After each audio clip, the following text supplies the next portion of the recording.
Today's weekly video, we're talking about the astrology of the world as we face peril in the Middle East, but we're also talking about you. And in this week's video, covering June the 23rd to the 29th, we're going to bring our attention to a full moon in the sign of Cancer with Jupiter right next to it. And in some very many ways, this is a positive lunation. It does involve a miniature grand trine that can be very opening up of good things in our lives individually and collectively. And that moon happens on the 24th, which in my time zone is Wednesday.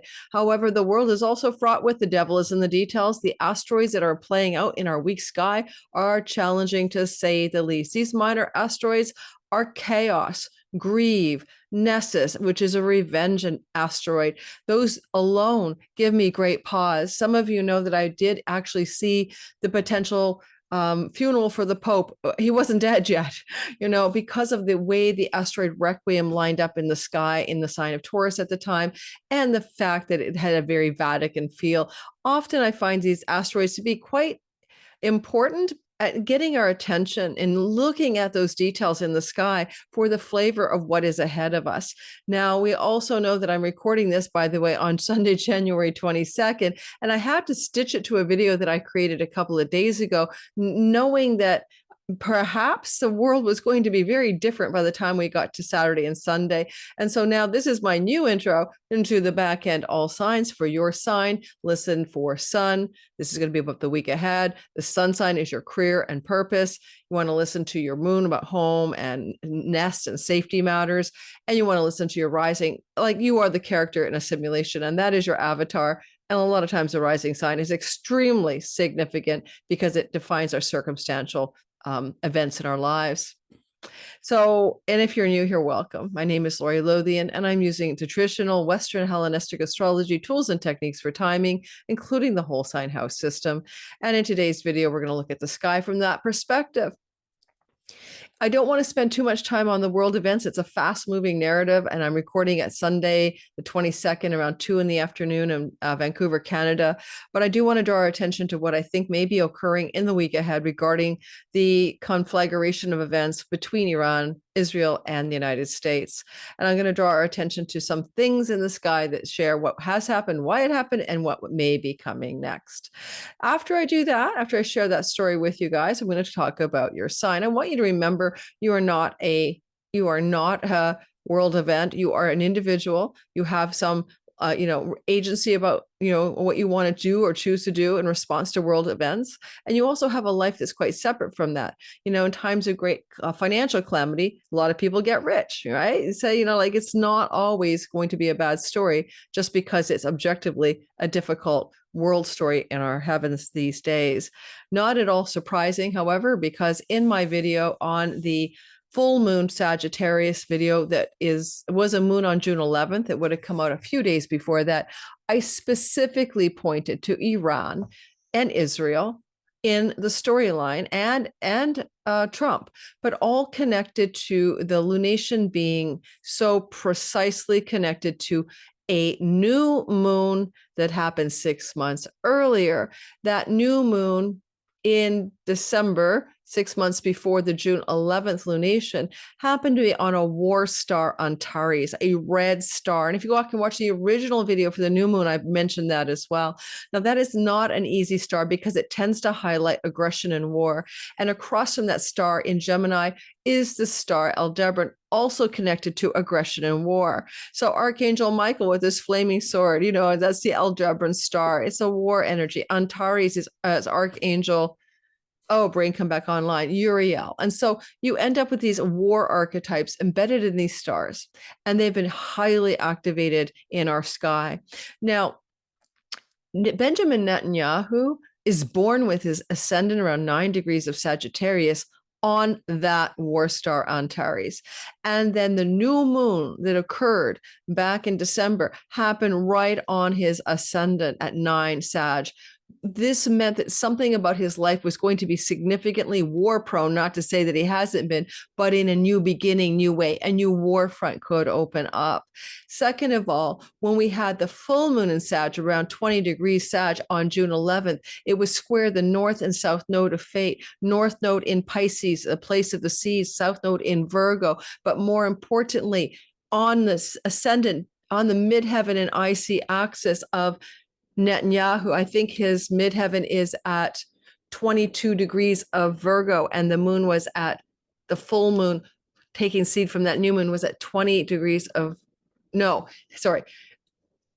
The full moon was at 20 degrees of Sagittarius, squaring his 22 degree Virgo ascendant, midheaven, and squaring his IC, the bottom of his chart, the plumb line down as well, in the sign of Pisces. And that's where the nodes of fate are traveling. So, every now and then I have to take a step back from my personal preferences and go, this is a fated and destined play unfolding. Indeed, all of our lives have an element of fate and destiny to them. We do have agency or a personal will to a degree, but a lot of times our lives are kind of scripted. That's something as an astrologer I'm learning to understand after seeing thousands of clients over 7 years. So if you want to think about it this way, here's this guy called Netanyahu, like him or love him or leave him. And he ends up in a fated turning point in life where we have a moon right on his ascendant. Well, the north and south node crosses high noon, career point, reputation, midheaven. And the north node is on the bottom of his chart, the root of his sky. And as a leader, this indicates also the things that happen to him, like the Grail King is sick and everybody in the kingdom dies, the Grail King is healthy and everybody's healthy. The way a leader's chart looks will often indicate things that will unfold in the country as well. So we have this huge electrical storm in his chart, and it's playing out as an electrical storm, so to speak, in his country's experience right now. Donald Trump also has his Mars conjunct Netanyahu's Mars in Leo. The two of them are very, forget the no daylight between us Biden stuff. These two see the world through the aggression archetype of Mars. I know Trump was going to be a peacemaker. I get it. But I'm just saying there's a cool or weird or bizarre lockstep between Netanyahu and Trump with that Mars conjunction between them. And Donald Trump is also being highly activated by our sky right now, as you might only imagine. If you go back to July 15th, or July 13th, when there was almost a decapitation of Donald Trump on a public platform, we have a similar sky right now. And that started a week and a half ago when Uranus went over a part of the sky squaring Mars in Donald Trump's first house. He just had his Mars return. And so I didn't know what that would be, electric, shocking things happening regarding Donald Trump. And now we know that, of course, he authorized, some bombs going into Iran, which basically is indicative of an aggression that could incite a global conflagration war, because that is, a military action, but it could go further. And there's a thing here I want to share with you guys. This is the Mars-Uranus write-up by Renn Butler in the Archetypal Universe book. Love Renn's stuff. And, it's always, all astrologers know Mars-Uranus. It's going to be some kind of intense, shock, or some kind of terrorist event, or some kind of weaponized event, or something like that. Some kind of, even a natural disaster could happen off of that with Uranus and Taurus. But Uranus is in the purview of Algol, the star not only of decapitation and wealth, but also a star about corpses and bodies and ghouls and, mass calamities, including mass death. It's a little concerning that the star is being activated by Uranus as we speak, and that Algol is still up there, like being juiced up. And it worries me because it means that this week ahead is very, very volatile for something much more calamitous than precision targeted strikes. And I want to give credit to Evan Nathaniel Grimm, who I like to follow sometimes on Substack. And a friend just texted me and said, "Did you see?" He pointed out that yacht. So I just went to look at the yacht again. I need to actually listen to his longer video that he might have put out, but I don't have time right now. But there is a finger of God in the sky that's particularly showing the nature of the strike that the United States put into Iran and what it may or may not mean in the big picture. So I'll talk about that when I show you the sky. But back to Renn Butler. Okay, Renn Butler, because listen to this, guys. I mean, seriously. When you put Uranus and Mars together archetypally and you look at the dark side of it, you have things like reckless audacity, high flying contempt for the mediocre, a lack of moderation, defiance of limits, hot headed rebellion, the identification with outlaws, boiling volatility, flashes of anger, sudden confrontations, impulsive rash actions, and the ideals of martial glamour, the knight in shining armor, and the urge to shed blood for various ideals. And that energy is inner sky. It is square right now, and it is activating the ascendant and midheaven of Donald J. Trump. And then we have Netanyahu in his own hot mess, having his ascendant activated on the new moon in December in Sagittarius, directly on that war star, waking up his extra warrior vibe. And then we end up also with the moon that we had at 20 Sag on June the 11th was square the bendings of the node, particularly the south bending on Netanyahu's midheaven, which is why I thought maybe there will be a downfall of Netanyahu. Now, of course, that south bending lunation that we just had on June the 11th takes 6 months to unfold. 6 months, okay? And certainly it's still in play as I speak and record this on June the 22nd. So we don't know what that lunation will do as it activated his chart, but it doesn't look positive to have that. It looks like a loss of power, being dethroned, maybe being metaphorically or literally decapitated. Capitation means her head, where a head of state could lose her head of stateness for whatever reason. Because we have a revenge asteroid in the sky, my concern is that, Iran has been plotting revenge already for the multiple decapitations that Israel has accomplished by assassinating their scientists, their generals, targeting their proxy generals like Hamaya. And I looked at all of this historically. It's something called the lunar shadows technique in a video I had already recorded, but it was like stale dated because now we're in the thick of it and I know more. So I had to trash that video, but I don't know if I have the patience to do the lunar shadows all over again. But every 9 months back from our moon every 9 months back from the 40-degree Cancer moon that's happening on this Wednesday, you will see that it involved an Iran Israel conflict and connected mostly to Israel striking through targeted and precision unalivings on generals or proxy people like Ismail Haniyeh being assassinated in Tehran through the Israeli practice of doing that. And so it looks over and over again that this moon, unfortunately, this Jupiter moon is connected to the possibility of the long-awaited promise that Iran was going to get revenge for the actions of Israel. So we'll see what that, I don't just mean, I think more targeted revenge, if you know what I mean. Now, that's the archetypal universe. This moon, don't forget, it's not so bad for you. Trust me, you're going to watch your sign, right? This moon is also connected to a very challenging Sabian symbol at 5 degrees of Cancer. And it's an automobile wrecked by a train. Yeah, well, I'm not going to go any further. It talks about carelessness, recklessness, foolhardiness, rashness, short-sightedness, compulsion. So we have an automobile wrecked by a train on the 5-degree Sabian symbol that applies to the 4-degree moon. You always round up. And finally, you can't make this stuff up. I'm going to show you the picture of it, but Jupiter, moon, and chaos, the asteroid chaos, is conjunct the moon. Jupiter is exalted. The moon's in her home kingdom, which should be a positive story. I don't think it is all that great because Jupiter will blow up and make larger whatever he touches. And he's exalted, so he's on steroids. And then you have the moon in her kingdom, maybe trying to control him, but moon means home and homeland defense.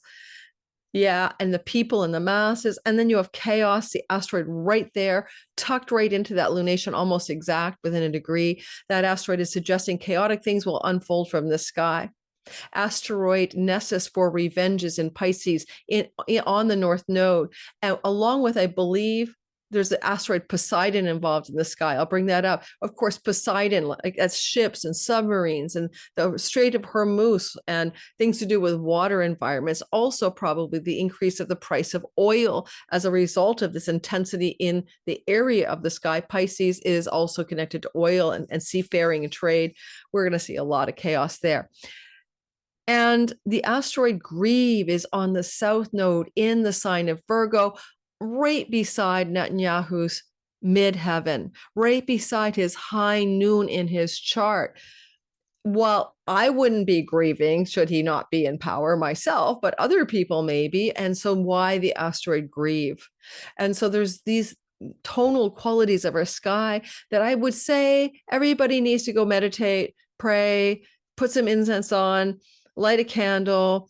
And, I said about 3 or 4 videos since the beginning of January that we're going to hit a Bay of Pigs vibration in this year, that this year, the first half of this year, would vibe out with something very, 1960s Bay of Pigs, nuclear escalation threat energy. And it has to do with a Pluto cycle that's currently in place. Okay. And so I'm not going to go into that cycle. I wrote about it on Substack. It's one of my first articles I wrote there in December about this escalation.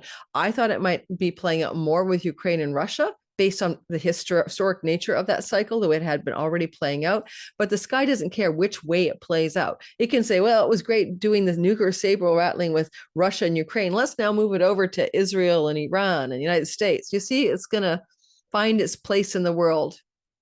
Water will move in the direction of least resistance. And if the sky needs to find a direction to show us the dangers of nuclear weapons and nuclear power and nuclear radiation, it's going to do it. And we're having it happen now. I'm going to show you the sky. I'm going to talk briefly about Netanyahu's chart in relation to the sky. Then I'm going to actually move into your sign. This is not going to be a long intro because I actually had a good 40-minute intro that recorded 2 or 3 days ago that's no longer useful. Also, one more thing, but I did talk about this stuff, but here we are. I said in the original video by Sunday, we might be actually in a situation where the United States got involved, but I missed it by a beat. It was Saturday. One more thing I want to say. What would you guys say if some country in the world said it was thinking, some big country, like I don't pick a big Russia, or China says it's going to it was considering the assassination of the Pope, but then one of the leaders vetoed it. Can you want to just reverse the shoes for a minute? The Ayatollah is a spiritual leader of a branch of Islam, right? I don't care if you agree with the religion, it's irrelevant. The audacity of that whole story, where Israel is going to assassinate the Ayatollah, and then Trump says, I veto it, which may or may not have been true, right? But you know what I mean. Like, how did we get here as a humanity, as a collective? Holy man, love thy neighbor, live and let live. Some of these things really could hold truisms to really, think back at.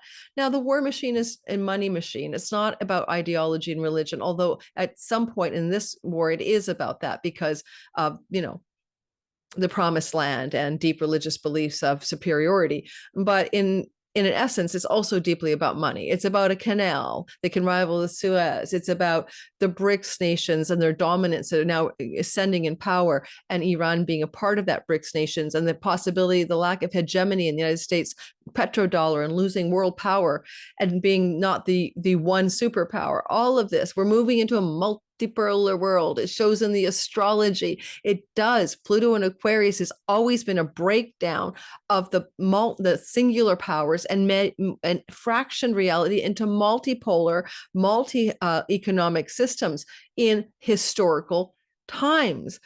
For goodness sakes, Pluto and Aquarius was part of the American Revolution, post-revolution. In the revolution, it was after the Declaration of Independence was signed, then America got all, let's revolt and separate from the one power of the United Kingdom or England and move into our own power source. So we're going to see new power structures, and we're going to see less one power and more many powers emerging over the next 2 decades. Anything else I want to say in general before I show you the chart? This is astrology, not my personal opinion. When the United States United States was born with Uranus in the sign of Gemini. And that's where Uranus is going to be this July through to November 8th, July 7th to November 8th. Now, it's only a preview of what is going to come next year when he enters, I think, in April and stays there for 7 years. And it's going to mean that Uranus is going to be having a Uranus return where the United States has Uranus in its chart in the house of enemies, open enemies, opponents, and adversaries.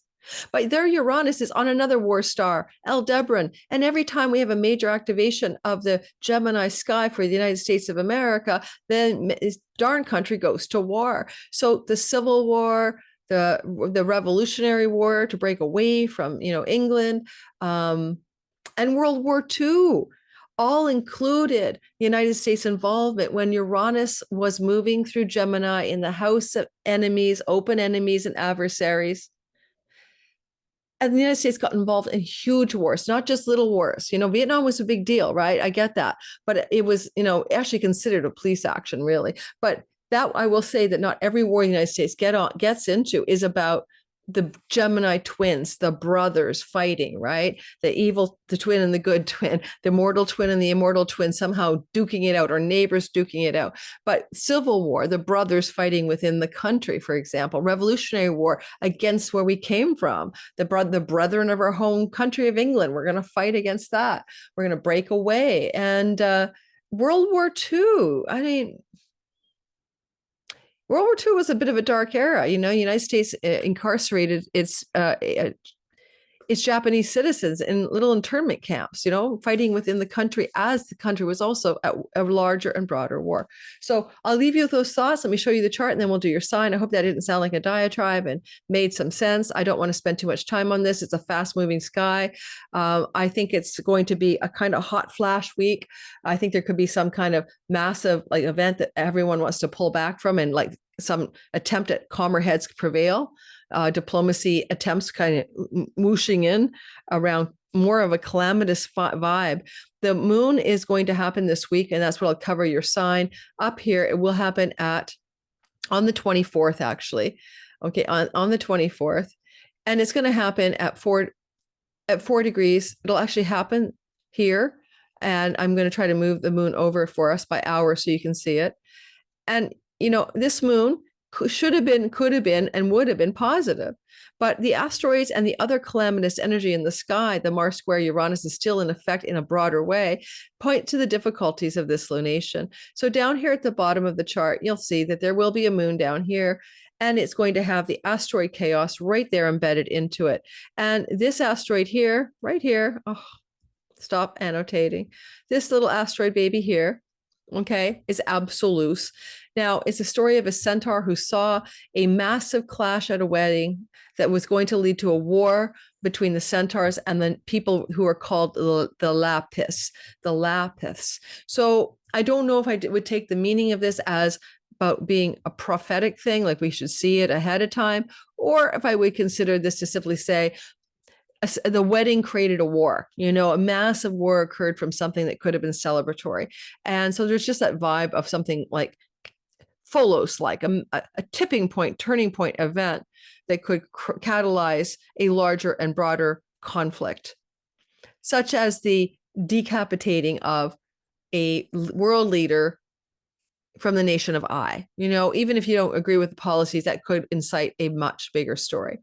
Now, here is the asteroid America, just transiting the end of Gemini. I thought I should put it in there because that is often indicative of what America is up to. And America is at the bending of the nodes of fate, bending the north node in watery Pisces with the revenge asteroid Nessus. So America is very entangled in stories that will look like retaliatory strikes or retaliatory measures.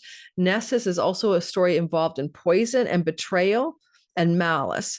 So I won't get into the story, but it's pretty dark. Hercules took Nessus's wife across the river, then I think had, sex with her. I keep this PJ rated. And then then there, which way? Hercules let his wife Deandra go across the river with Nessus, Deianira, and then Nessus violated her, and Hercules was angry, so he shot a poison arrow across the river, and it struck the cloak and the body and struck the body of Nessus. He was bleeding, but there was poison in his blood. The cloak had some blood on it. And as his dying breath, Nessus said, one day something like Hercules will cheat on you or leave you for another woman. So this cloak has the magic power to keep him true. Well, it was poison because this poison blood from the arrow is in the cloak. And she somehow didn't think about that. And she later led to the death and poisoning of Hercules.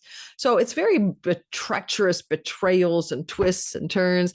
But the whole point I want to make is it involves poison as a means of death through treachery and deceit, malice, and revenge. So think of those narratives playing out. Now, what about the North Node in Pisces? Yes, of course, the Strait of Hormuz, seas, submarines, warships, etc. This is a very intense story. Poseidon is in here as well. Where the heck is Poseidon? I'm going to go put him back in. I am 90% sure we have a Poseidon narrative, and he's a god of storms in the sea. Let me see why I think he's there, because now I don't remember. But if Poseidon is in there, and then we're also going to look at some events on the negative events on the high seas, right? For the world. Don't forget, I'm going to focus on something positive for you. I promise. It is like not hard. It's hard to put together two pieces, bad world stories and personal happiness, but I'm trying my best. Here we go. Hopefully this is going to be a video that doesn't get me demonetized. Alrighty. Where's Poseidon? There he is. Poseidon. Okay, not the smallest of least. The word Poseidon reminds me of the word poison. Poseidon is up in Aquarius. By the way, that's right on the ascendant of China. So, and think of a sea and at sea. I don't know if China will dare to get involved with what's going on by sending ships. I think they have a couple of spy ships right now watching what's happening, or whether it means they'll take advantage of this calamity to then surround their ships around Taiwan when they know the world is too busy to object. That's another thought I have about Poseidon on the ascendant of China with Pluto during this calamitous time. This is panic or pandemonium. If you like, this is Asteroid Pan. So there's a lot of panic and pandemonium and Pandora's box. The ills are being spilled upon the world. Possibly because this is close to Trump's Mars. And it's also connected to Netanyahu's Mars. And it's the ascendant of Donald Trump. Spilling the woes upon the world. Well, the biggest poison and pandemonium and Pandora's box and panic that I can think of would be nuclear radiation. Okay, I'm going to just keep it simple. Yeah.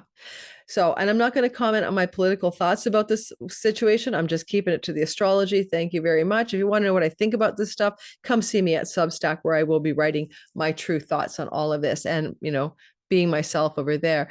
Mars is sitting with Asclepius. Mars is things to do with health, things to do with wellness. He's also connected to plagues, but Mars is also connected to war. So health matters connected to war. This is the asteroid Grieve. Who are we grieving? What are we grieving? What is the Virgo sky about, guys? The Virgo sky has meaning. It's Lebanon's rising sign. The Virgo sky has meaning. It happens to be the 10th house of the United States of America, and therefore indicates its executive branch and president. And there's intensity to do with Mars and Asclepius. Possibly, you never know, maybe a leader in the free world of the United States at the top of the story is not physically well and needs to see a doctor, and hopefully, all is well, but who knows what that means anymore. Who are we grieving and what are we grieving? That's my question to you guys. I find it fascinating in this story that Netanyahu's midheaven is all entangled in the place of the leadership of the United States, and he's so often known to go into the 10th house of the United States and speak in Congress and always advocate for war over the years, over and over again against Iran, starting in 1993. His sole role seems to be fixated on an almost WETGREAM to get a war going there in order to make sure that the greater Israel hegemony in the Middle East prevails, and or who's wagging the dog's tail or whose dog's tail is being wagged. I don't know who's running the actual decision-making power in the US of A. I'm suspicious it's not the elected body. Okay, now, the last thing I'm going to say, because I'm going to finish up, I'm kind of too tired today to go further on this. I didn't sleep well last night. Got to patch it to your all signs video. You are not a world event filled with this kind of calamity. This is not your story. Alrighty. You have a mini grand trine forming. So I'm going to share that with you and talk about how positive that can be, blasting off this lunation, which this moon will take place over the course of 2 to 3 weeks after the vibration and unfold over 6 months. Okay. Not a one and done story. I thought it might be useful to show you the current transiting sky with Netanyahu on the outside wheel. Yeah, I know. It's the way I like to do it sometimes. Events are happening in the sky. Netanyahu lives on the outside of those events. This is his chart. It is not auspicious that in the chart of Netanyahu, plutonium and Pluto, which is about nuclear power, as well as Uranus, Uranian, but here is on Pandora's box, the ills that befell the world, the disease, the treachery, the murder, the mayhem, the vices, the problems of the world, and the myth of Pandora's box, which was an urn, by the way, and she uncorked it. She was tricked into uncorking it, and all these ills spilled out. Well, Pluto is right there. It is generational. I get that, but it's Mars Pluto in Netanyahu's chart, right? That's important to note. Netanyahu's a Sagittarius rising, a true believer in whatever he believes at 9 degrees of Sagittarius. And in this current sky, Chiron, the wounded one, is moving over his 9-degree ascendant. I'm sorry, I didn't say that right. He's born with Chiron at 7 degrees of Sagittarius, and the lunation that happened in December, I think it was on the 6th, the new moon at 9 degrees was right on his natal Chiron. So there's also something about where he is wounded that is going to be, is still activated or playing out in our sky today. And you'll notice that his Mars is at 26 Leo, and then Trump's Mars is around the same place, which is crazy. And their Marses are teaming up during times of war, aligned with the same thing. If you were to pull up Donald Trump's solar return chart for his birthday, June 14th, he's baked in Mars square Uranus for the entire year or age, which is very much a warrior archetype, or a erratic war or shocking war energy. Yeah. And, those two are like thick as thieves in this sense. And I don't think it's a joke. I think they really are kind of something about the two of them. They feel like comrades in arms, perhaps.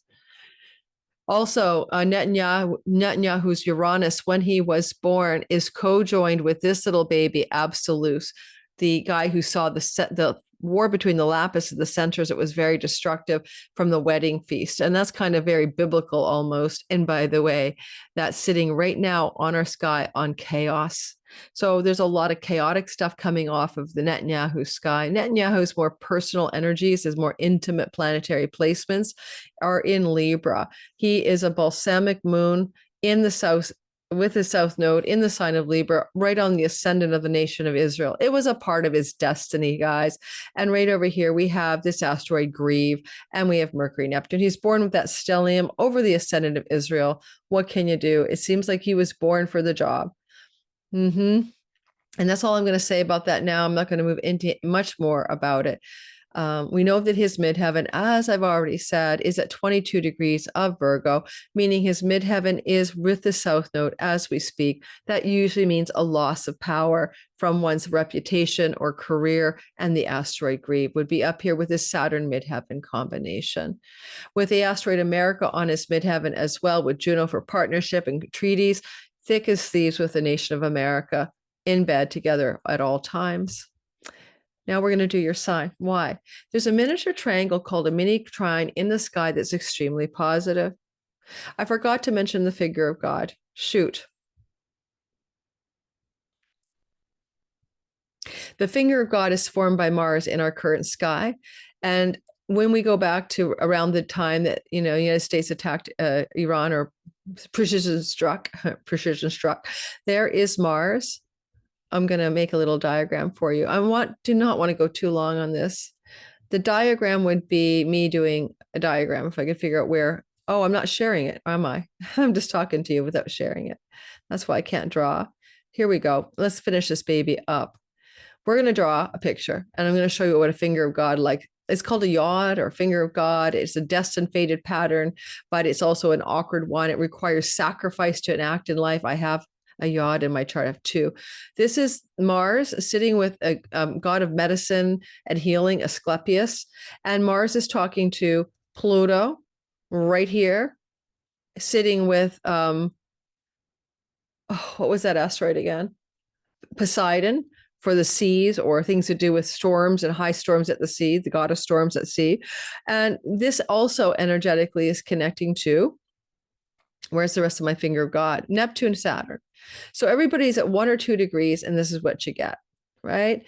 Now, interestingly, I didn't really think about mentioning this. It's not a very tight boomerang, but you still have, in the place of the midpoint between the sextile between Poseidon, Pluto, and don't forget it could involve China, but it could just involve the high seas, the Strait of Hormuz, and Neptune, Saturn, and precision Mars striking in land, Virgo. And that is like the idea of precision striking missiles, etc. Right? That's the vibe there. But also there's that revenge, treachery, betrayal, poison North Node in the watery sign of Pisces. What the heck? And it is not at the exact midpoint, but it's in the place or the sign of the midpoint. So again, like an arrow flying off a archer's bow, the boomerang intensity of that is that something could happen, that this is embedded at the start of this precision strike into the mountains or whatever, the nuclear sites by the United States. This could boomerang back into this revenge story. And I'm going to say, I did hear somebody on one of the channels talking about sleeper cells. Now, you know what sleeper cells mean, right? So should the nation of I have planted sleeper cells in various countries in the world, I don't know which ones, then those sleeper cells might be awakened during this kind of time for the treacherous and the revenge and the delayed prospect of retaliation. Now, your sign. Sorry about the long time story there. The blue triangle we'll be talking about, I'll be showing it to you in the chart as I do your sign, is auspicious. It bakes into this moon the possibility of up to 3 weeks and 6 months after some really good stories for you. This blue triangle does involve Mars, and you'll be surprised. You're like, oh no, not Mars. What are we going to do with that? But nonetheless, it is positive. It's made up of sextiles and trines, and those are the nature of Venus and Jupiter. So we'll see that Mars will be flowing to Jupiter and the moon, the new moon, and that's also, flowing to the Vestal flame of devotion, sitting at 5 degrees of Scorpio. And that triangle is what I'll talk about for your sign. It will involve your Scorpio whole sign house. It will involve your Virgo whole sign house. And of course, the new moon placement itself at 4 degrees of Cancer with Jupiter right beside it. So let's go ahead and stay tuned for some good news for you. Hopefully you like this video. If you liked it, subscribe. Please hit the notification bell. I'm teaching Sky Reader in the fall. Come join me. It'll be 6 weeks long as usual. We're going to start now in September due to some moving. I'm moving. So starting in September, and we'll be going for 6 weeks. Be your own astrologer, time your best life. Find out more about that class in the description link box below the video. And I'll try to remember maybe to pin it to the top of the comments. Thanks, guys, and enjoy your full moon experience on Wednesday. My next video comes out on Thursday, and I'll be covering Mercury's 2-month stay in Leo, as this is an extremely important ingress. Why? Donald Trump's and J.D. Vance's first house, the nation of Iran's first house. Mercury means communication, negotiation, and conversation. We'll see what that means. Let's get going and do your next section. We're doing the all signs portion of our week ahead video focused on the Wednesday moon. This moon is going to be new, conjunct Jupiter, Mercury in attendance, and it forms a mini grand trine that, despite the calamity of world events, is quite positive. So let's get going and start with Aries and move through this story together, focusing on what you can do with this miniature positive grand trine of energy that could lead to some good stories in your life over the course of the next what? Over the course of the next month at least, and up to 6 months after. You're planting seeds for a future harvest. And as we go into the sky, let's start with Aries. Ignore all those gnarly asteroids that we used in the intro for the world events. So first of all, Aries, sun, moon, and rising. What about this energy for you? I think I'm going to clean up the chart to focus only on the miniature grand trine and make it much easier to visualize what the heck I'm talking about. So we're going to take a lot of players out just for fun, and especially those minor asteroids. Well, maybe not the minor asteroids, but let's just simplify a little bit of the mess here and get the basics there. We have the Vestal flame, we got Mars, we got Jupiter, we got sun and moon, and we got Mercury. We're going to make it easy to look at, easy on the eyes, guys. Why make it hard?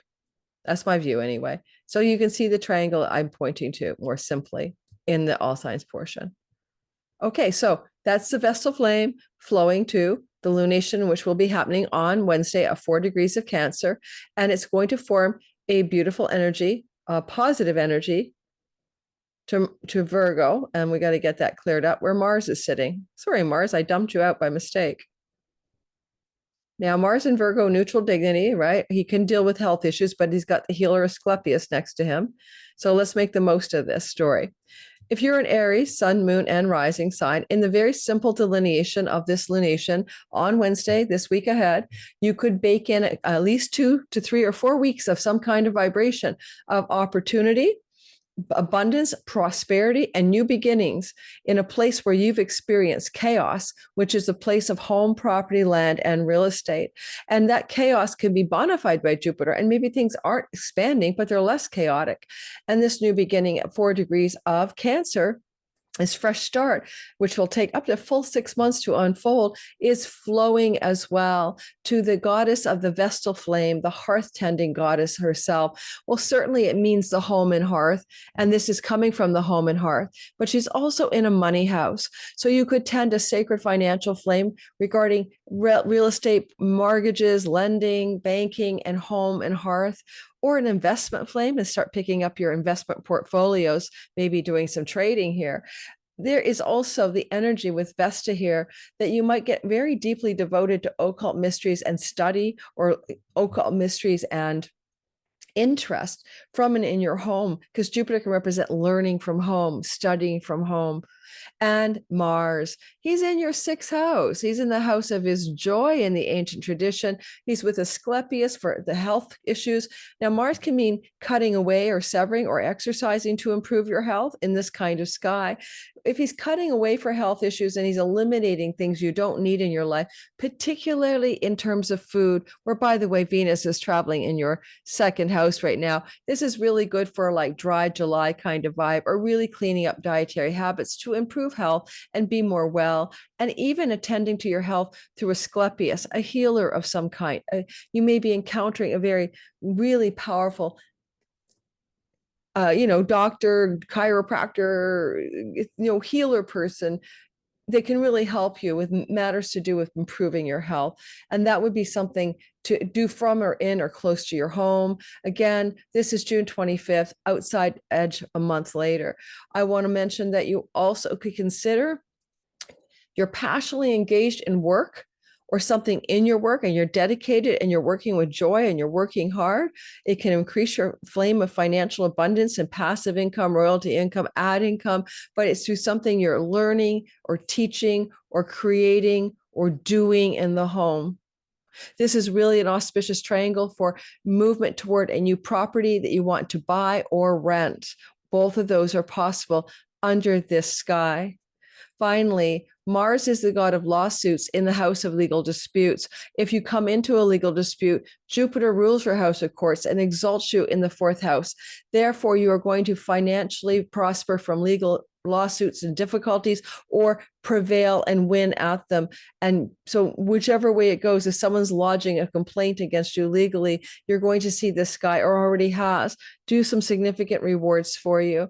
Now, this could bring a pet into your home. Jupiter means big, large animal, and mute means quiet and doesn't bark where Mercury's sitting. And Mars is the actual pet itself. Well, funny enough, I have an Aries sun and moon representing my home life, and I'm going to be babysitting on June 29th to July 5th, a friend's giant 100-pound black Labrador. You can't make this stuff up. It was set in stone. It's in my chart. I said yes to it a month ago, and I can see why. It was going to be very healing for me, Asclepius, to have an animal in the home. Animals are healers. Animals are empaths. Animals connect. Animals help soothe the human. They found out that people who have pets live longer. I wish I had one. My new apartment doesn't allow for it, but oh well. I still have 2 apartments. I'm moving between them. All right, into the next story. Oh my God, I've got to really edit the intro because I think I said full moon at the beginning because I was in some kind of exhaustion fugue state. Taurus, sun, moon, and rising sign. One thing you've got to know here, and it's important, is that Jupiter is in your third house and he sextiles you. So no matter what we say about this Jupiter infueled full new moon, Lori, on Wednesday, it is very much going to support you because the energy between your sun, moon, or rising and Jupiter and this moon is flowing, easy, lucky, sextile energy. So yay you. Second of all, this new moon is going to plant a seed for new beginnings connected to local neighborhood, siblings, aunts, uncles, cousins, teaching and learning, skills-based teaching and learning, entrepreneurial endeavors, writing, selling, marketing, communicating, social media landscape. And it is a very positive blessing that Jupiter exalted is with this powerful moon. And so this can only happen every 13 years. So you got to run with it every 12 years, I mean. So this new moon is very strong. And one of the things I like about this new moon, of course, is it is in a sextile to Mars in your house of romantic love and sexual energy and children, indicating this moon brings fruitful and positive developments regarding romance, your children, to do with your entrepreneurial endeavors and creative projects. And the moon is also in a beautiful flow to the Vestal flame in the house of long-term committed love. So for some of you, it can be really renewing a relationship, bringing a lot of spark of romantic and sexual synergy, a healing around the sexual energy in a relationship, but also maybe tending a flame to the union, to the commitment you have with another. If you don't have a relationship, then it could be a commitment you have to your clients, your marketplace, your audience, vis-a-vis your entrepreneurial hustle and talent. Mars is competitive, and he's more competitive than anything in the gambling contests of the fifth house. Your competitive spirit is up and running, and it could really own you here in a good way. You want to compete for something, I would do it.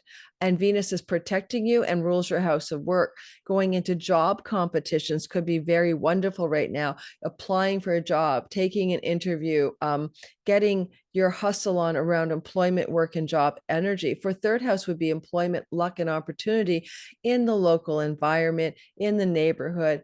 For some of you, though, with Mars, could also mean travel, that your new employment opportunity might require you to travel far further away from home than you normally would, but still, because Mars rules the house of distant shores, getting an employment opportunity in a distant shore for some of you could be exactly what you were looking for. It might be perfect. If you have anything going on with Mars in the house of children, knowing that Jupiter is sextiling, there could be new beginnings for your children that are positive for them. And so whatever this is, they may be blessed a bit by the sky. They may come into, new arrangements regarding neighbors and neighborhood or travel or education that blesses your children. And so this is also going to open up good opportunities for those children because of the sextile to Mars in the house of children. Anything else I'd like to say? Don't forget, Venus is traveling through Taurus. I know I didn't put her in there. Shoot me. But you're in a state of getting a bit of luck right now. And this runs through to about July the 5th. So use that luck, use that energy of Venus favoring you at this time to get things that you actually want in life. Okay. And to take that trip you wanted to take, or to solidify that relationship, or apply for that work opportunity. Gemini, sun, moon, and rising sign. Well, first of all, Jupiter is in a money house. It is your money of earnings, possessions, resources. It's the money that you bring into your life because you are working and you save it, hopefully. Sometimes we have expenditures here because we can spend too, but it's the money flow in our lives directly to each of us. So whether you're listening for your sun, moon, or rising, it's still second house from those things. So second house from the moon would be people who are looking to profit from selling their home. Second house from your sun is the gains of your career. And second house from your rising sign means it's anything to do with money in your life at all. So money wants to expand, money wants to grow, money wants to increase in a new beginning with Jupiter, making the possibility of large money, big money come to you, and maybe through communicating, writing, speaking, Mercury. And I wonder if there's been chaos financially. This could be a bona fide or cured the chaotic stories around money and earnings by Jupiter in this part of the sky. He's flowing to Mars in your, because it's about the new moon midwife by Jupiter, flowing to Mars in your fourth house. Home, property, land, and real estate, and prosperity, possessions, and earnings are on the upswing here.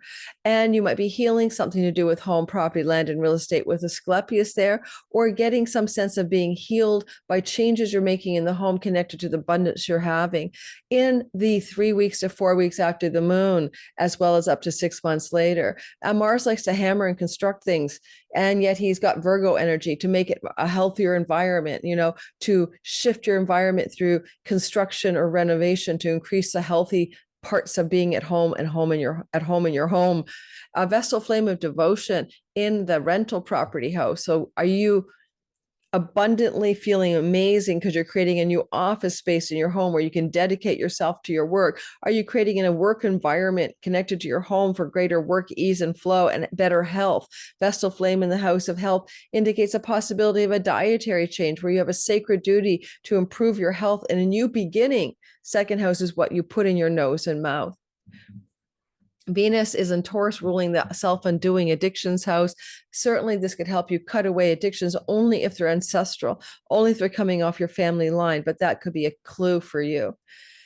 Certainly, again, the Vestal flame in the house of pets. Are you possibly thinking of a sacred pet in your home? A Mars would probably indicate an animal that could bite. Cats usually scratch. I don't know, but you could get a cat scratch fever. You can get a new animal off of this sky. You're going to possess a new animal. You're going to be lucky and have good luck in the possession of a new animal. Again, I have a progressed Libra sun and I'm taking care of my friend's dog, and I'll dedicate and devote myself to that duty. See what I mean? So even for my progressed sun in Gemini, it works for me as well. Cancer, sun, moon, and rising. What you've got going on here is a moon in your sign. So obviously you're going to benefit directly. This is a fresh start and a new beginning. It will take up to 6 months to show you the full lay of the land. This kind of new beginning happens only every 12 years, like 2014, 2002. Keep tracking back every 12 years, because you need to have the energy here of Jupiter in Cancer. So this new beginning, new moon, is a fresh start in a once every 12-year way. And it's going to open up maybe a reduction in chaos, or just in a little bit of turbulence in the beginning where asteroid chaos is sitting. Very intense for you, Cancer, sun, moon, and rising in the first, say, 9 degrees of Cancer. You're really going to feel it. And don't forget, your sun is your career, your moon is your home. And there's a blessing on home or career for those people who are Cancer, sun, and moon. But for the rising, it can indicate blessings in any area of your life at which you direct the juicy Jupiter moon energy. In this particular week ahead, it's got a focal point in the third house. Some of you might be making some significant changes in your local neighborhood environment. You may be also very engaged in some travel opportunities. And you may also be engaged with Mars here in going to a healer of some sort in the local environment, and maybe having something snipped, cut, or severed, a healing like I don't know, dermabrasion, laser treatments, minor surgeries, or something like that. If that happens this week, it's got Jupiter's protection. Mars is in a place of the sibling one younger, siblings in general, and extended family like cousins at all, and therefore aunts, uncles. You might have some kind of positive developments with those people in your life in this aftermath of the moon on Wednesday, and that unfolds over the course of up to 3 weeks after, and even 6 months later. I like the Vestal flame in your fifth house. It is like a sacred duty flame to be enjoying life, to find the inspiration in life, to find the muse, to find your creative energies, to light or spark the fun and innocence and play of life. But if you're an entrepreneur, that's also really positive. If you're your own boss, it activates entrepreneurial energy on steroids and indicates fruitful prosperity and success in the next, say, 3 weeks after the moon and up to 6 months later as a long game strategy, fulfilling entrepreneurial chutzpah in your chart.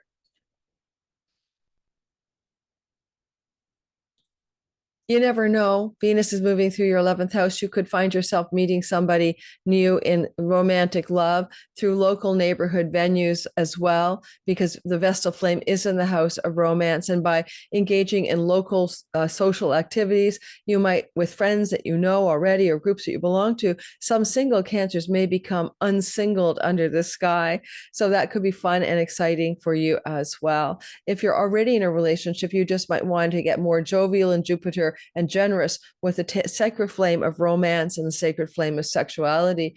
And that could indicate a leisure trip or a getaway romantically, short distance, sometime in the next 2 or 3 weeks after this moon with the one you love.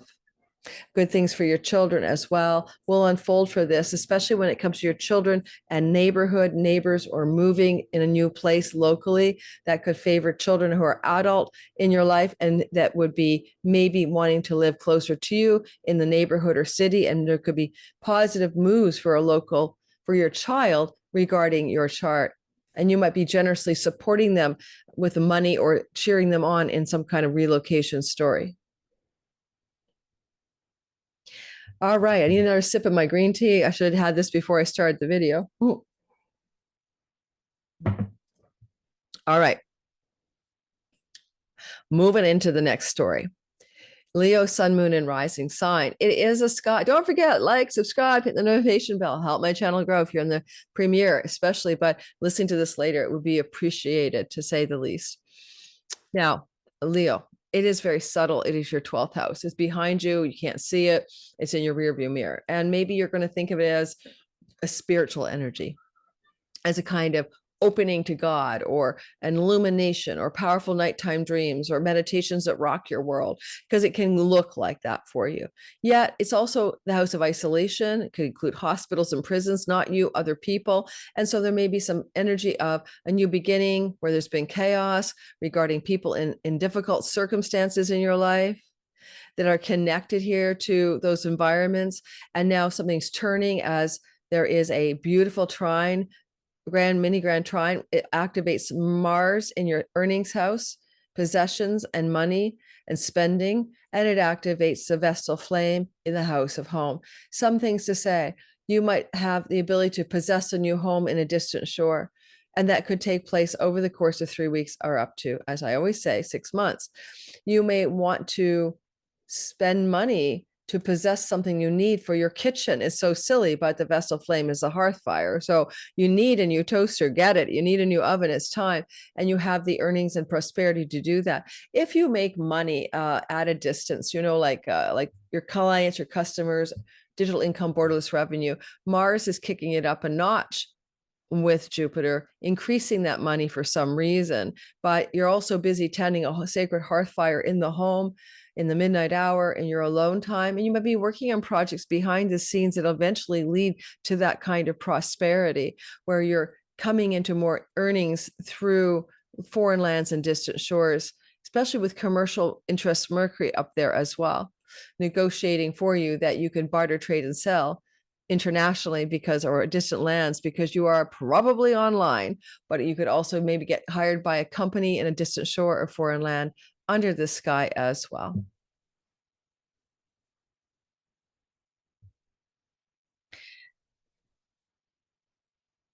One more thing, because I'm always accused of going too short on you guys, right? It gets really tiring, actually, to say the least, but I'll say one more thing.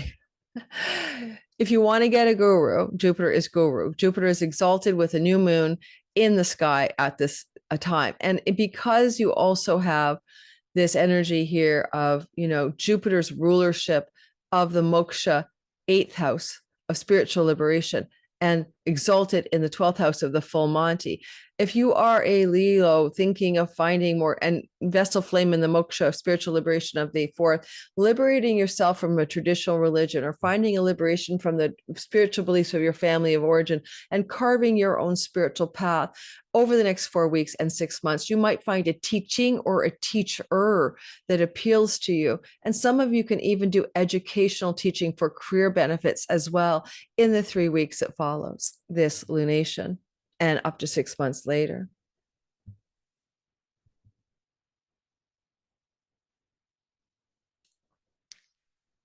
All right. So Virgo, sun, moon, and rising sign. It looks like you have a sky that says a blessed new moon with Jupiter midwiving it in your 11th house of good spirit.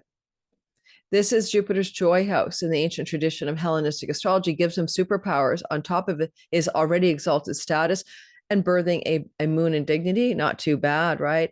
This energy opens up some positive windfalls, probably, because this is the house of great gains from your career, but also pennies from heaven. So you might get unexpected money's raining on your head over the course of the next 3 or 4 weeks. You could get a raise or a promotion at work. You could get an increase of your salary. You could get a new job in which you get more money. All of this stuff is extremely possible for you. And you may have been having chaos in this part of your chart regarding career gains and stuff, and that can change.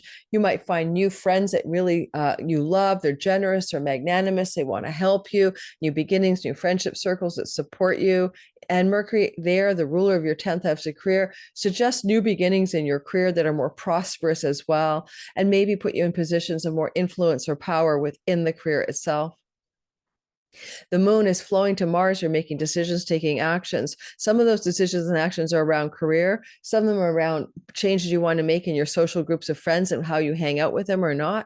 And you're focused on healing your body with Mars, Asclepius here. And you know that by getting more money in your career, working smarter, not harder, by changing your long range goals and dreams for your life, even, you can have better wellness and physical health, especially for Virgo rising. Virgo sun, it's very career focused. Virgo moon, it has impacts on your home life. With the Vestal flame in your third house, a lot of you want to tend a sacred flame of understanding, learning, or educating yourself in a skills-based capacity, a professional education, learning a new trade. Some of you may do that over the 6 months that follows this new moon to increase your gains in your career. Jupiter rules the fourth house of home and real estate. Get a real estate career license or something like it, or move into something that you can do more from your home base. I want to mention that with the Vestal flame, you may tend to sacred devotion, not just to learning, but to all matters third house, writing, marketing, selling, and communicating. The social media sphere is here, as well as people you know in the everyday local environment in which you are living. Because the Vestal flame is in the local zone and you have a big lineup of energy in the house of friends, it looks like you may make decisions to really cultivate a beautiful friendship group. This could be starting something like a club. We're going to get together and have a book club or this kind of a thing. This is going to open up your social life beautifully, not just in the 3 weeks that follow, but up to 6 months later. And you are decisive and action oriented. You know what you want and you're going to get it.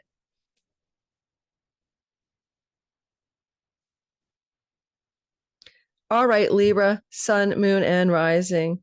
Here we have it.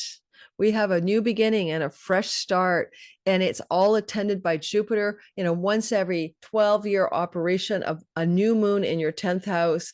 Of course, you could compare it to the past, every 12, every 12, every 12, but it opens up the next 6 months at minimum of growth, opportunity, expansion, and luck in your career, maybe ending some of the chaos you felt up there, and Mercury midwiving it to say you could benefit from speaking, marketing, communicating, and selling with a soft touch. He's quiet in the mute sign here, but it still is Mercury. One thing I would love for you to do is consider publishing. Jupiter rules publishing. Anything to do with publishing can be very satisfactory for you, as well as leading, as well as teaching, as archetypes of Jupiter's power, birthing a new beginning in your career. Some of you will literally have a new beginning. You may end and begin something new in the career direction, not just your job, even a new purpose, a new direction of career. With Jupiter flowing to the Vestal flame in the earnings house, you devote yourself to making money in a meaningful, dedicated way. It's a sacred calling, a sacred duty. Nothing but that will do. This is not a sell your soul work. You're going to make money. You're dedicated and perseverant, but it's meaningful to you, Libra. And you see that there is a connection to Mars and the distant shores, but that's also borderless income and digital revenue. If you haven't tried that yet, some of you will, and you'll go big or go home and make much money this way. You can also lead spiritual retreats, travel to distant shores in the service of making money. You could also make money because you are working in hospital settings, in prison settings, in ashrams and retreat center settings. All of those are possible, or on pilgrimages, because Mercury rules the house of pilgrimages. You could be very teacherly and very professorial and very publishing oriented as well. But if you don't do any of those things, Libra, it just means career success connected to distant shores and foreign companies and foreign lands, that you may work for that company or that institution, and tending a flame of sacred devotion to increase your earnings. With the North Node in the 6th house, you're on a roll. Your money is on the upswing through the work career axis. Scorpio, sun, moon, and rising sign. Well. It's a big, beautiful Jupiter midwife, new beginning, new moon in your 9th house. For some of you, you will end up wanting to go back to school. And that's going to be because you want to make more money professionally. Mars may cut, sever, and end one way of making money while you are thinking of studying, learning something to increase your revenue. So what kind of school would you go to? I don't know. It could be you find a mentor, a guide, a teacher, you're an apprentice. It could be more academic, more college, university with Jupiter up here. Some of you, though, will think that that's a great way to go forward, not just this week or two ahead, but over the 6 months that follow. Jupiter can bring you in touch with your spiritual purpose in life here, with teachers and guides and mentors that are advising you and hand of the king about career moves you should make or not make. This is really good for favors from human resources and headhunters who want to hire you. Those things are unfolding in the couple of weeks after the moon, at least, and in the 6 months as well. When I look at this chart with Mars up in this 11th house, some of you are going to cut and pare away some of the goals you've had for your life, some of the dreams that no longer align with who you are, and that's okay. And maybe some blessed endings and friendships as well that aren't serving you. I do not mind Mars here in a sextile to Jupiter, for anything that ends with friendship circles is your highest good. Now, the vessel flame of sacred devotion is with the body. If you're a Scorpio rising, tending your body, tending your flame of your body, taking care of your physical wellness is going to be important after this lunation. Because maybe what you cut away from your life, the friends that aren't helping you, they're all alcoholics, or you're drinking too much with them, or the friend or the gains in your career this you're working too hard for and it's impacting your health. So you're going to tend to your health a lot more if you're a Scorpio rising. Scorpio sun, it's literally just going to tend to sacred flame to your career matters. And if it's, of course, moon and Scorpio, your home base matters connected to your work environment and tending sacred flames there as well. Maybe, what you do in the home to dedicate yourself to success in your career, for example. The gains of your career because you're cooking your home cooked meals at home, that kind of thing. She rules your easy bake oven. She rules your stove and your microwave. Okay. What you tend in the hearth fire there can increase your health connected to your work situation. A lot of you Scorpios, though, who want to move into the mystical, especially at this time in the Dharmic, you could align yourself with a spiritual path, like a new meditation routine, a new spiritual discipline that really supports better wellness and better health and better calmness and all of those things in your life, so that you can achieve with great passion and dedication the career gains goals that you would like to see happen in your life. All right, that's what I got for you. All right, she needs a sip of her electrolyte water. All right, here we have it. You are a Sagittarius, sun, moon, or rising, and in the sky is Jupiter cooking up a moon, midwifing a new beginning and fresh start on June 25th in your 8th house of chunky money. First things first, Jupiter's wealth and prosperity, and this is a money house. So this can look like inheritances. This can look like stock investment paying off, money, chunks of money from royalty income, severance packages, sign-on bonuses. What else did I forget? Money from a spousal separation agreement, and on we go. Now, this is the gains of the 7th. So this is money you accrue with your marriage partner, with your business partner, or even in separation from those partners. So keep that in mind. But Jupiter says new beginnings and new blessings are here. Mercury is very transactional. Maybe it's some negotiations to get those things to happen. You may be aware of that in the 2 to 3 weeks after the moon, or you see the seeds of it then because it fulfills within 6 months as 6 months unfold. So when I look at that and I wonder, I do see that, knowing the North Node is in the fourth house of the legacy family of origin stories, there may be some money coming from up your family line towards you in this kind of a sky. Anybody from your family of origin and money coming your way is possible after this lunation. But you also see career indications here. Mars in the 10th house. Yet the 10th house is a house connected to weddings and therefore relationships like marriages. And Mercury rules your marriage house and is embedded within this moon. For some of you, it's a clear-cut story of a public announcements of the end of a long-term relationship and the beginning of your bounteous success in receiving your due share of whatever assets, home, property, real estate, and money you divide between you and another. Some of you, this will be irrelevant. I can't cover everybody's natal chart. So it's general, right? The Vestal flame of devotion in your mini trine in the 12th house. I'm wondering if some of you are going to want to go to the ashram, the convent, or the spiritual retreat center. That's the priestess in the house of the ashram and the retreat center. And it's possible that this will be a time, maybe shortly after the moon or up to 6 months later, where you seek solitude and spiritual downtime by yourself. You may travel to receive that to distant shores, or you could even do it on your own.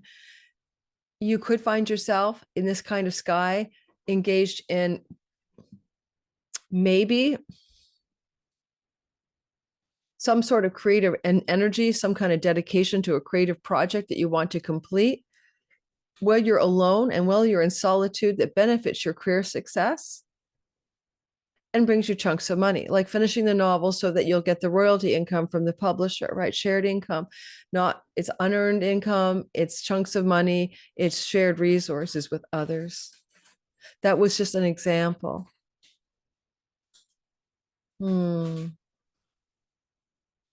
Some of you may want to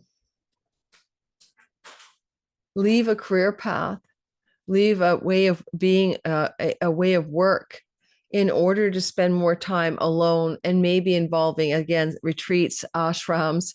The sun rules the house of pilgrimages and distant shores, and of course is embedded in the new moon. This could put a lot of you on a spiritual path, a spiritual pilgrimage, a seeking for something more in life, and kind of moving out of, in an easy, harmonious way, the role you played in the visible world, whether you're retired. What were you doing? Playing golf. You always joke. Or whether you're in the working world, you may retire out or leave behind something. Capricorn, sun, moon, and rising. Well, here we have a fresh beginning. Like 12 years ago, you had it 12 years before, and 12 years before.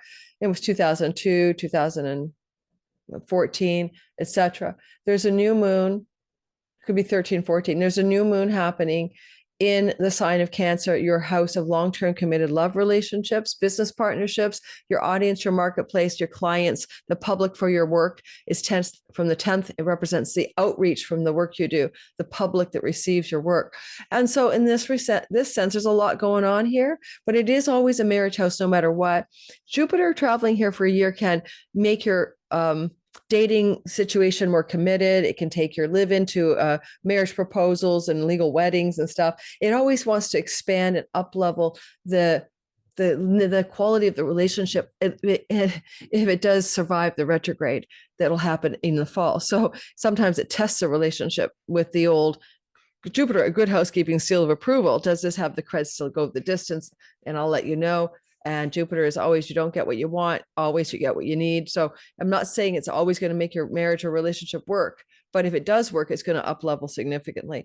And if it doesn't, he'll give you a namaste closure. And now with Jupiter here, backstory, new beginnings, fresh starts, new moon. There's been some chaos there. Maybe he's going to heal the chaos and fresh starts in the long-term committed love stories of your life.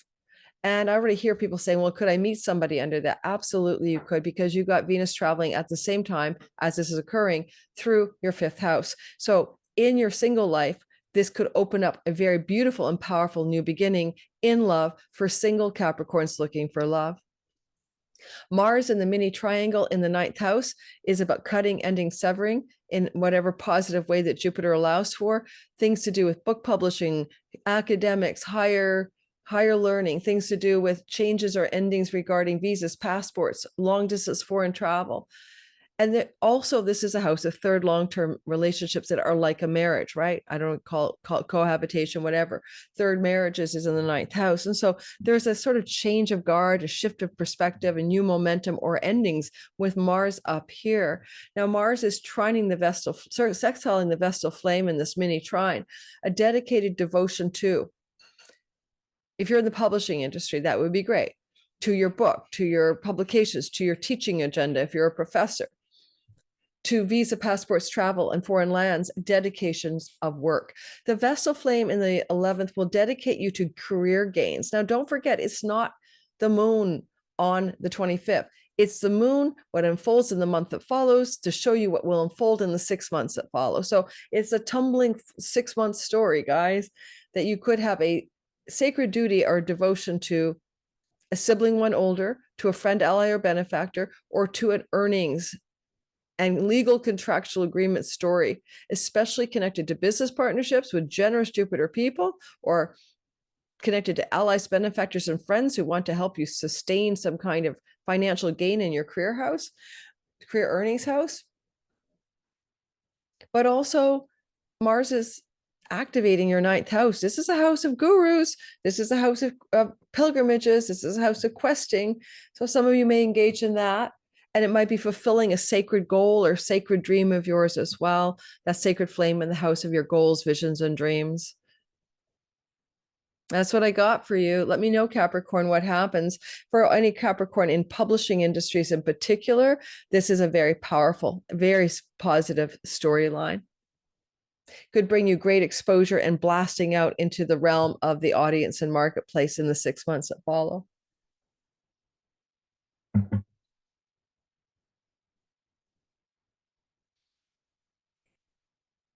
Aquarius, sun, moon, and rising. I am an Aquarius rising. I am one of you. We have a story going on in our 6th house of health, work, pets, rental properties, debts, karmic and real. Now, Jupiter is here to bless that part of our sky. And should health problems arise, he always finds a solution. And by the way, the health of Cancer is usually digestive, stomach issues. So be careful for your stomach. And so with Jupiter here, he will try to support you to improve your health with a new moon that he's blessing as it starts a new regime around digestive health per se, or just health in general, how you nurture yourself, how you're at home in your own self-care and self-care taking. You might also consider this the house of the office. And sometimes you have a home office, that's fine, but your home office or your real office becomes very fresh and new and very productive and very prosperous in some way. And it goes out of chaos, because chaos has been here and Jupiter may be moving out the chaos. And it could indicate a new start or a fresh beginning in your home office or your real office. Maybe you buy some new furniture for your office. Maybe you make your office space more nurturant, more supportive for you, who you are. Maybe that's a story that you could even be prosperous and lucky because you get a new job with new coworkers and colleagues, or you hire employees. Jupiter says that would work for you as well. That's after this moon that you will have the best luck doing that, if employees and hiring is a part of your story. Certainly the North Node is expanding your earnings over the next year, and you could always hire someone, or you could get a new job and your earnings expand and you love this new job. It's joyful, good, and the boss loves you. So those are some stories there. It is going to look at the Vestal flame in the 10th house of devotion to one's career and purpose and reputation and social standing. And having a Vestal flame means you're dedicated to your work. You're expanding your prosperity because the North Node is in, I didn't draw it in here, your 2nd house. And your 6th house is fully activated for 6 months. Mercury might have you writing, communicating, sometimes teaching. He does all 3 of those things, messaging, as a major strategy for prosperity connected to work and a devotion to your work. With Venus in the 4th house, some of you can accomplish that in and from your home. But if you don't, maybe your office space allows for back and forth between the home. Things like that are possible here. Mars is in your 8th house. Your 8th house is chunky money, and it's money that comes in unearned ways, or you sharehold it with others. So royalty income, Google ad revenue. Google gets most of the revenue. I get some of the revenue, right? Book publishing revenue. The publisher gets most of it. I get some of it, that kind of thing. So in that kind of money is enhanced over the next 6 months. Also enhanced is money from inheritances, spousal support, separation, money from your partner, money from your business and love partner can come your way in beautiful ways. Mars supports money in inheritance ways as well. Now, this is a bit tricky. Venus is in the legacy wealth house. So you could have some money from mom and dad coming through. They don't have to pass away. They could just offer you some financials or grandparents or people up the line. So you could have some that kind of money coming in the sky as well. If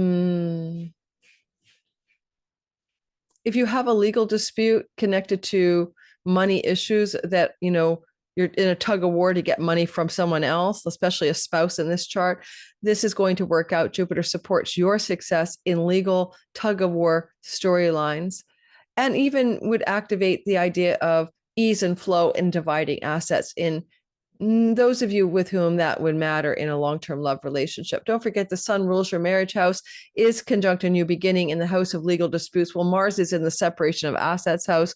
So if that's going on in your life, it should work out really well and come to flow, ease, and harmony all together. The Vestal flame in the house of wedding means I'm single, right? It can mean that. She's like the single celibate female, a priestess archetype in the weddings house. She doesn't belong there, but you're also just dedicated to your career, right? So you're really working that out as well.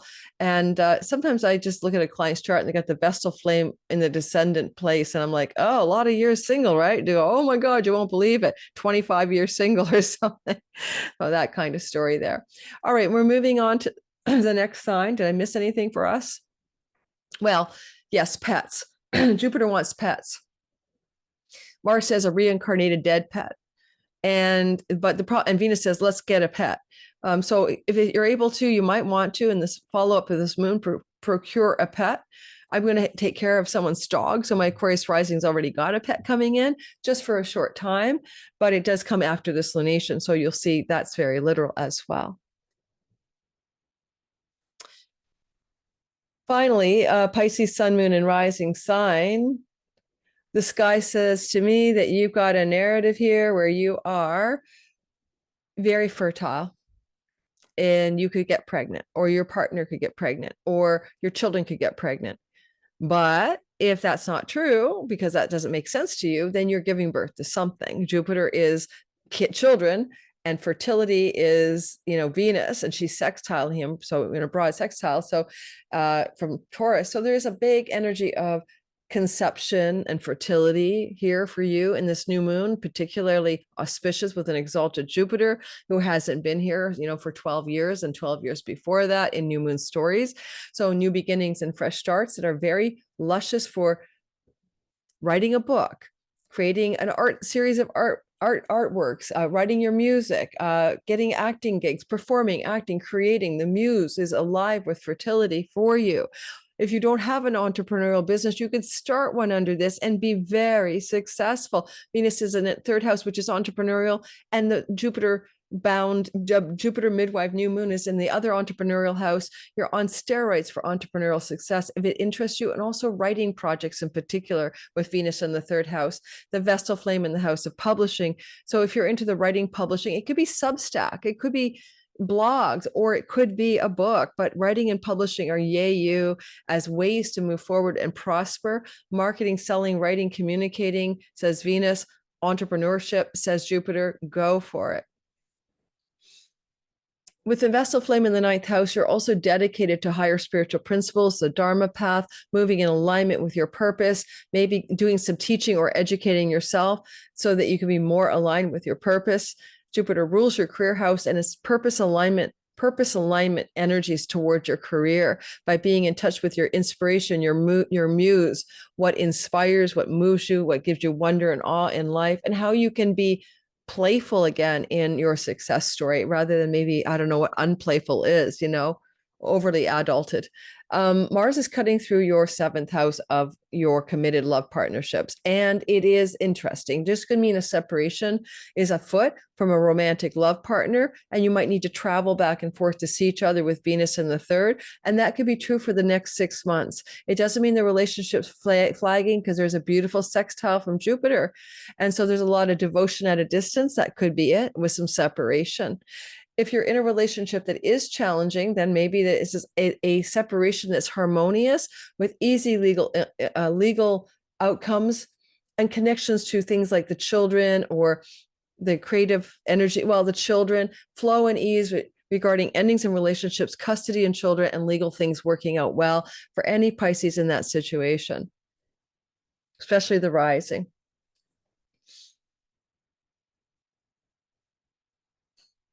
You might need to let go of some partnership in your life that isn't love. It could be a business partnership that you can leave behind and cut or sever in order for you to really rise up to a new level of your own success. Maybe solo it. Vestal flame in the house of Dharma, international success, foreign land success. But as a soloist, like, I got this, I can do it by myself. Anyone who's an artist of any kind, I don't care what you are doing, any kind of artistic temperament, this is a beautiful lunation for you. And it does open up commercial success with Mercury. So you could be really powerfully successful where before you've just been slogging along. And maybe Mars in the house of the audience is that intensity of, a new outreach, a new way of moving the masses that appeal to your creative projects are appealing to. Those are some ideas I have for you. I hope those are going to be useful and helpful in navigating the aftermath of this lunation. Now, I'm having to stitch this baby together because I think I started talking about a full moon at the beginning and I'm patching it all together. This is the outro where I end the whole story with you guys and talk about something that's interesting to me.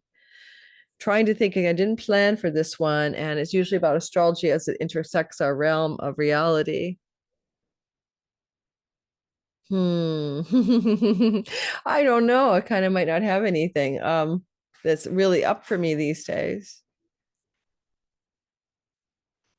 Let me ponder this. I think I want to talk about how your own chart, like we just did this happy miniature trine, and it looks so good on most of us, and how that is like, wow, how could that go against the backdrop of, let's say, a nuclear saber rattling Bay of Pigs vibration? I've actually talked about this before. It's coming into like a Bay of Pigs energy this year. It's in a lot of my videos and on my Substack. And we're here again, nuclear saber rattling intensity going on in the sky, and how we can live our lives against the backdrop of that story and not lose our grounding, our center, our resilience, or whatever else we need to move through it in life. And that's a good reminder for me to remind you, the geopolitical landscape is not under my control or yours. I might disagree with it and I might complain about it and I might get pissed off about it, especially the geocide in Gaza. Who can't be pissed off if you're a mother, especially, or if you're a human being with any empathy and heart?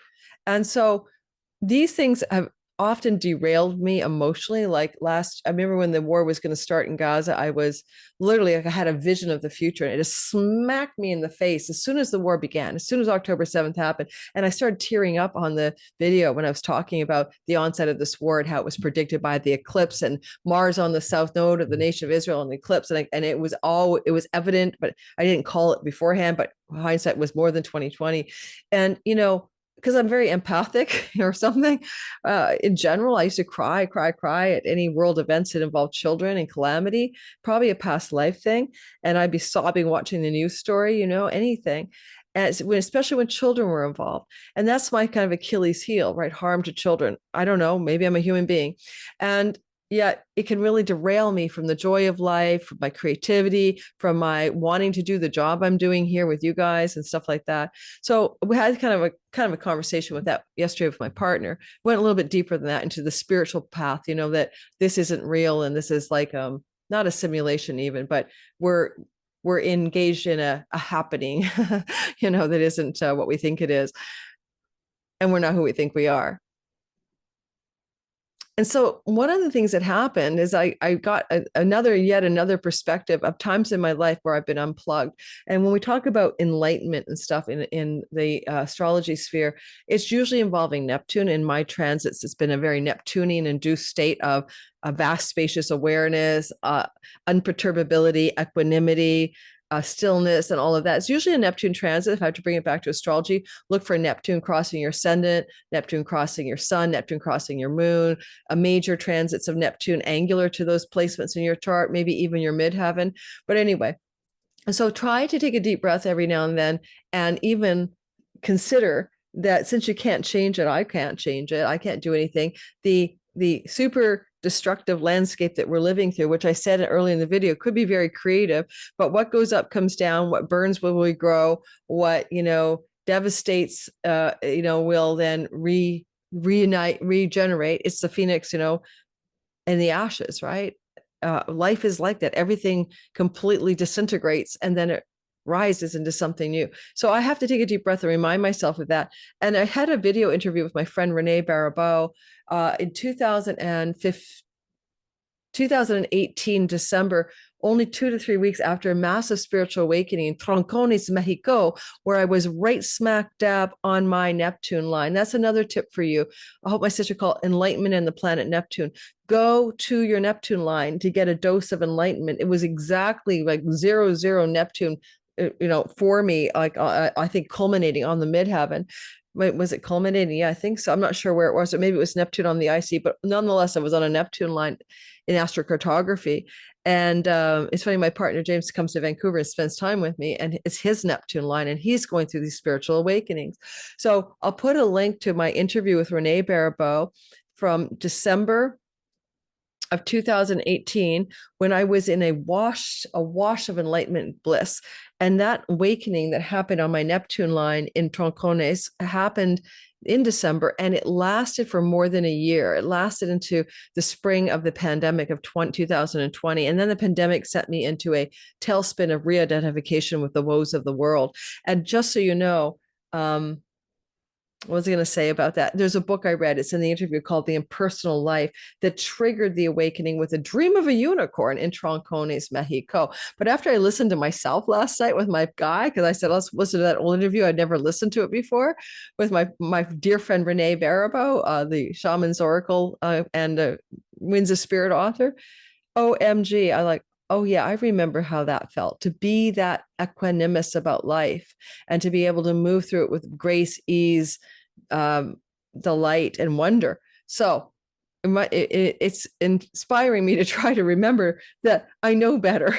I know better. So hopefully, even watching me in the video, you can kind of suss into the vibe that I'm emanating. Maybe there could be even a transmission field. So go watch it. I'll put the link in the description box below. It'll say Lori's Enlightenment Neptune story or something. Okay. And you can watch that for yourself. That's my outro for you today. Now I've got to go patch together the brain damage intro. Don't forget to like and subscribe. Don't forget to come to Sky Reader. Join me in Patreon for my learning communities, horary classes. Join me on my Substack where I talk about things without fear of demonetization. All right, guys, see you around. Ciao, ciao.